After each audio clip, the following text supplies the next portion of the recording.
Hey everyone, welcome back to my YouTube channel, Serena Kahani. My name is Serena, and today I'll be doing a video on ranking all the AP or advanced placement classes. So first, the reason why I'm making this video is because as a high school student, planning out our courses is probably one of the most important things that we can do in order to set us up for success in college and even just in order to get the most out of our high school career. And of course, AP classes are a huge part of that. And as high school students, we're often told to take as many AP classes as we can, as one, it'll look good on college apps, two, it'll prepare us for college, even if we don't get a 5 on the exam, and so on. So today I kind of wanted to reflect on my experiences as a high school student taking AP classes, as now I'm a rising freshman in college, and basically think about, well, which classes actually prepared me the most and which classes did I actually get the most value out of. So before we go on to the rankings, I first wanted to give my metrics that I'll be using in order to rank these AP classes. So first, difficulty, how hard or easy the course was. 2, learning experience, so how was the course like? What were the key material covered? 3, skills gained, so basically what do we take away from the course? Are these skills valuable? Where can these skills be used, etc.? And lastly, what I think is the most important one, return on investment. So in other words, what exactly do you get out of the course, whether it's potential for college credit, a newfound perspective on the world, or whatever it may be? What do we get after investing all those tears and just all that stress into that class? Totally not speaking from personal experience here. So yeah, without further ado, we'll dive in now.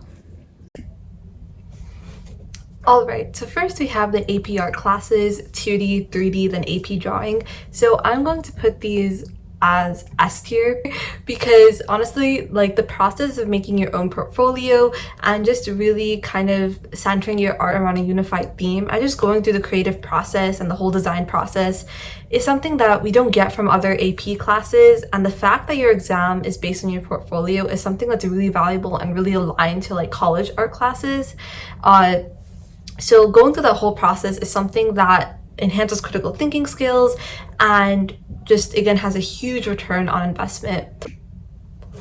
Alright, so next we have AP US history. So I'm going to put this at C tier personally because one, this is not my most favorite class. Don't get me wrong, I really do enjoy history, but just the way that this class was, especially with the writing of DBQs, LEQs, and just this formulaic writing, I feel like it didn't help me, especially now as I'm preparing to go off to college.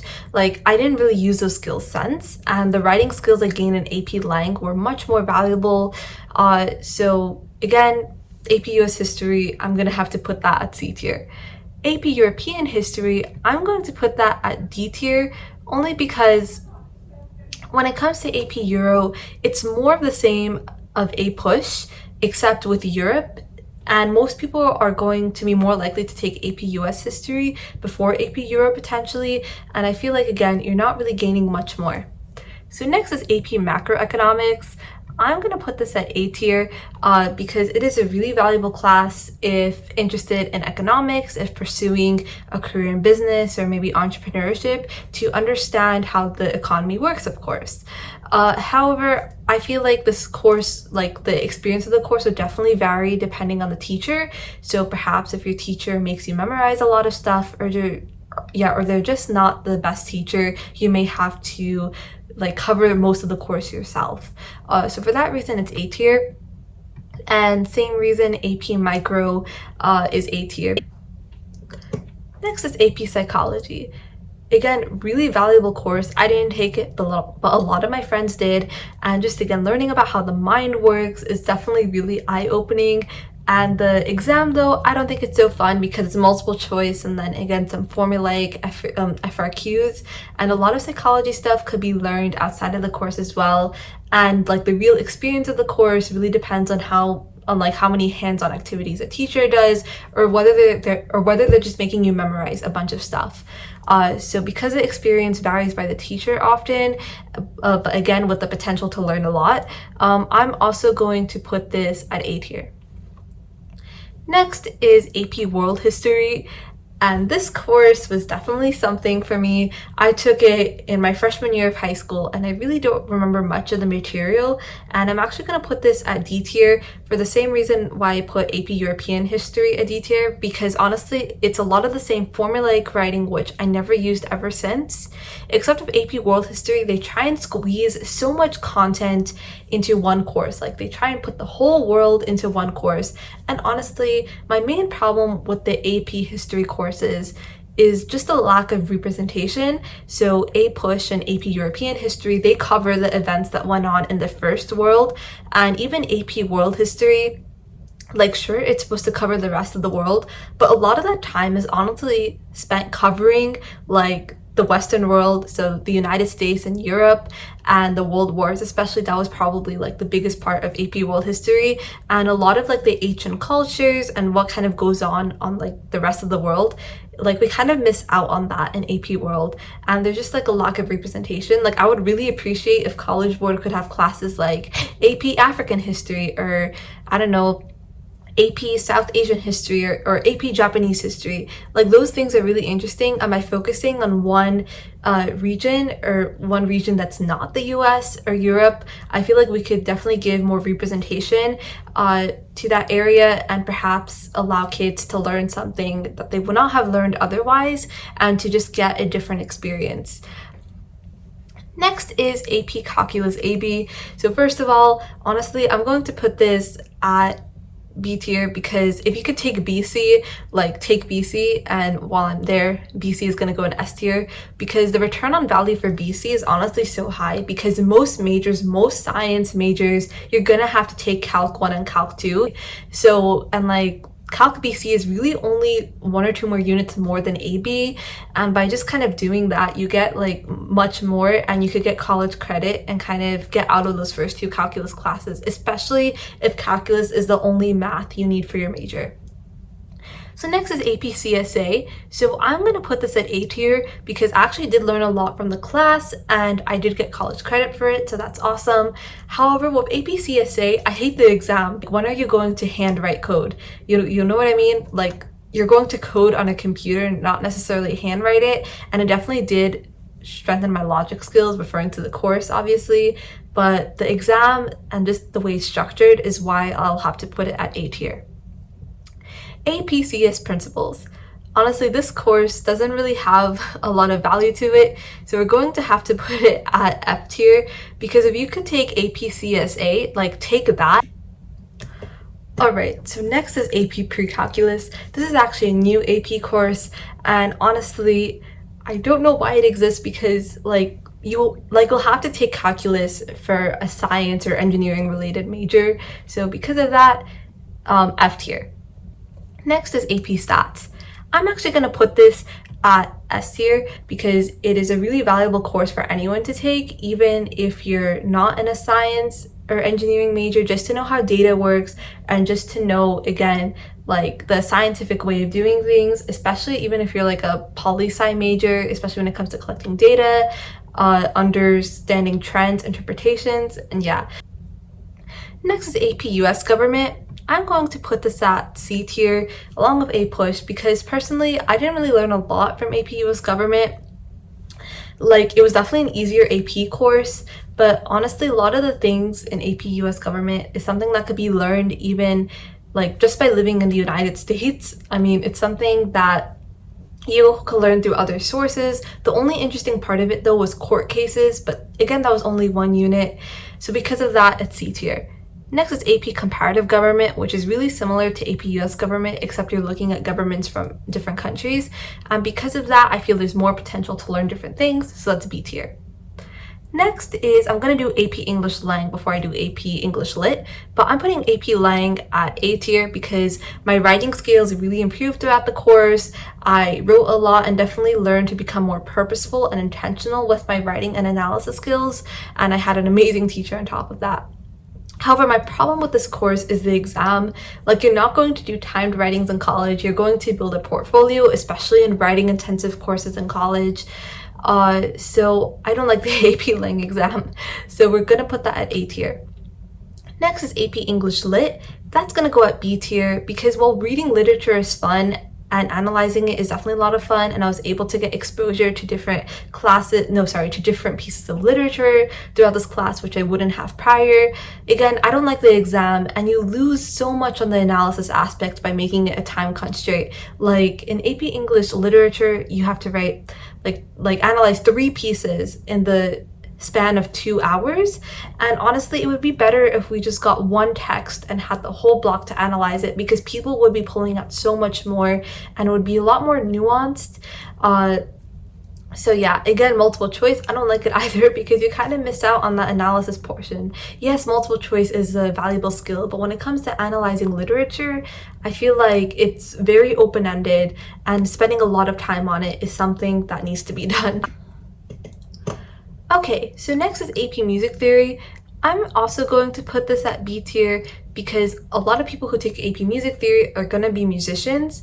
And when you're first learning your instrument, it's also really important to learn about music theory as well. And a lot of things in AP Music Theory could be learned outside of the class. Next is AP Art History.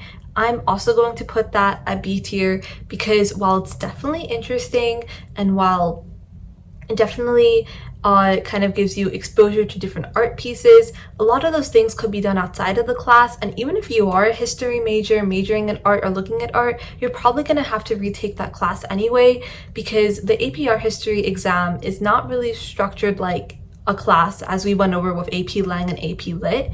Like, it's a timed analysis and you kind of miss out on a lot when you do that. But of course, that's just the way the exam is. Hopefully they change one day. So AP Biology, I'm going to have to put at S tier. This is not because I'm going to be a biomedical engineering major, but because I believe that if you take the class, the return on investment is just so high. Because if you take the class, you're likely going to be some type of bio major or some type of science major, and this gives you credit for 2 semesters of college biology and the labs for anything in science. Like, it's going to give you that analysis background you need, the ability to understand different concepts and connect them all together. And I really enjoyed AP Bio, but I believe it was a super helpful class. AP Chemistry is going to be S tier for the same reason. Again, if you take AP Chem, you're likely going to be doing science, or even if you're like being a comp sci major and you take AP Chemistry, well, that's a science class you could get out of the way in college. So again, the return on investment is just so high here. AP Environmental Science, we're gonna have to put it at C tier, because honestly, AP Environmental Science, a lot of it is just based on like conservation and like protecting the environment, and a lot of colleges don't actually give credit for AP Environmental Science, and it's not actually going to be something you may take for your major, especially if you're a bio major, like maybe as an elective, or maybe if you're an environmental engineering major or something like that. But I feel like the return on investment wasn't that high, so C tier. So next is AP Seminar and Research. I'm putting this at B tier because, again, while the capstone experience and designing some type of experiment and collecting data and just putting together your capstone is definitely valuable, like the experience really depends on the teacher and just who you get and what types of activities or projects they make you do. So that's B tier. AP Physics 1. I'm putting this at D tier because while it'll definitely prepare you for AP Physics C and other AP courses, like the return on investment is not high because it's calculus-based physics. No, sorry, it's not calculus-based physics, it's algebra-based physics. I slipped there. So colleges won't give you credit for it. Like, you're better off just taking AP Physics C if your school offers it. Now, of course, if your school doesn't offer it, if it only offers AP Physics 1, taking that is certainly valuable because it'll definitely prepare you for college level physics, but the return on investment just isn't that high. And for the same reason, AP Physics 2 is also D tier. So AP Physics C Mechanics is S tier because if you take AP Physics C, like, it's going to prepare you a lot for college level physics, even if you don't like get a 4 or 5 on the exam, or if you don't get college credit. And just like the thinking skills, the ability to answer the questions and to solve the problems is definitely going to prepare a lot for science courses. AP Physics C, E&M is definitely also S tier for the same reason.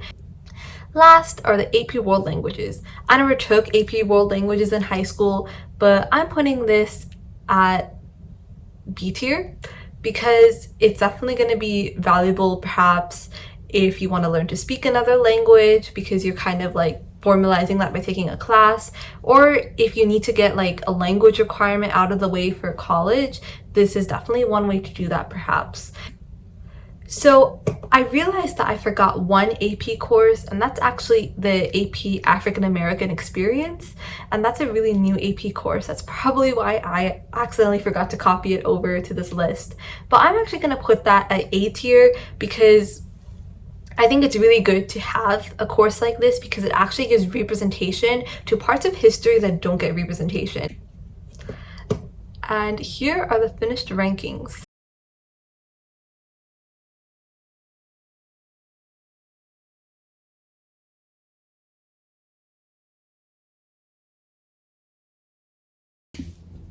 Well, that was pretty much it. Thank you all for watching this video. I really hope that this video helped you plan out your course load as perhaps you're maybe a high school student, or just perhaps gave you some new perspective on the whole AP classes, the College Board, and all of that fun stuff.